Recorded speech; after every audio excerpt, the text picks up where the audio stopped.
Well, আজকে আমরা hope and expect এই দুটি ভার্বের ব্যবহার শিখব। হুম হোপ ব্যবহৃত হয় শুধুমাত্র শুভ কোনো আশাকে মিন করার জন্যে। ধরো আমি বললাম যে আশা করি তুমি ভালো আছো, I hope you are well. এইখানে কিন্তু I expect you are well ব্যবহার করা যাবে না।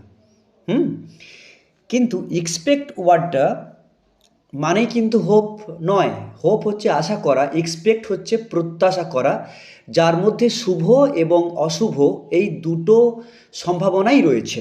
হুম ধরো আমি বললাম তোমাকে আই এক্সপেক্ট ইউ টুমরো, বা বলতে পারি হি